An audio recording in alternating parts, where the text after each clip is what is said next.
ایک زمانہ تھا جب لوگ باتوں باتوں میں حوصلہ بڑھایا کرتے تھے اور آج کل باتوں باتوں میں بلڈ پریشر بڑھا دیتے ہیں۔ دوسروں کو سمجھانا مشکل ہو جائے تو خود کو سمجھا لینا بہتر ہوتا ہے۔ کچھ لوگوں کی فطرت پرندوں کی طرح ہوتی ہے، جہاں دانا وہیں ٹھکانا۔ کوشش کریں رشتوں میں مخلص رہیں۔ انسان کی سب سے بڑی کمزوری شرافت ہے، جس کا فائدہ اکثر کم ظرف لوگ اٹھاتے ہیں۔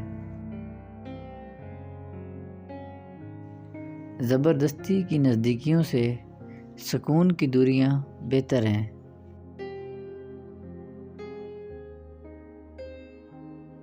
لفظوں کے دانت نہیں ہوتے، پر یہ کاٹ لیتے ہیں، اور یہ کاٹ لیں تو ان کے زخم کبھی نہیں بھرتے۔ زبان کی حفاظت دولت کی حفاظت سے زیادہ مشکل ہے۔ انسان کی فطرت ہے وہ کسی بھی چیز کی دو بار قدر کرتا ہے، ملنے سے پہلے اور کھو دینے کے بعد۔ صبر کی ایک بات بہت اچھی ہے، جب صبر آ جاتا ہے تو کسی چیز کی طلب نہیں رہتی۔ کسی کو اخلاق میں شکست دینا جنگ میں شکست دینے سے بڑی جیت ہے۔ بیکار ہے وہ ہر تعلق جس میں احساس اور اعتبار نہ ہو۔ اپنوں کو جب کسی بات کا احساس دلانے کی نوبت آ جائے تو وہ اپنے نہیں رہتے۔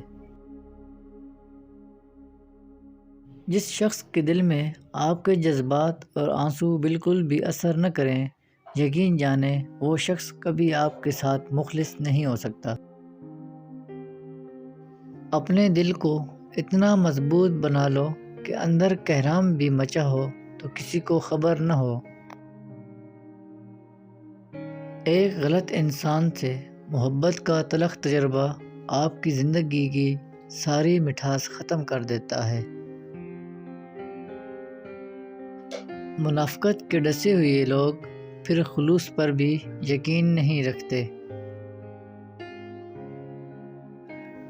فقط باتوں سے عادت تو ہو سکتی ہے، محبت ممکن نہیں۔ جب کوئی سمجھ نہ رہا ہو تو خاموش ہو جانا بہتر ہے، کیونکہ بحث باتوں کو بگاڑ دیتی ہے۔ اول تو عزت اور محبت کا کوئی مقابلہ ہی نہیں، لیکن اگر کبھی دونوں میں سے کسی ایک کو چننا پڑے تو عزت، پھر عزت، ہر بار عزت۔ اپنی زندگی میں ہر کسی کو اہمیت دو، جو اچھا ہوگا وہ وقت دے گا اور جو برا ہوگا وہ سبق دے گا۔ بہترین صبر وہ ہے جس میں لوگوں سے شکایات نہیں کی جاتی۔ کچھ باتیں ایسی ہوتی ہیں جو نہ دل سے کہی جاتی ہیں اور نہ ہی زبان پر آتی ہیں۔ غلط فہمی چھوٹی ہو یا بڑی اتنی زہریلی ہوتی ہے کہ سالوں کے سنہرے پل کو خاک میں ملا دیتی ہے۔ سچے آدمی کی ایک خاص نشانی یہ بھی ہے کہ اس کا لہجہ ذرا سخت اور تلخ ہوتا ہے۔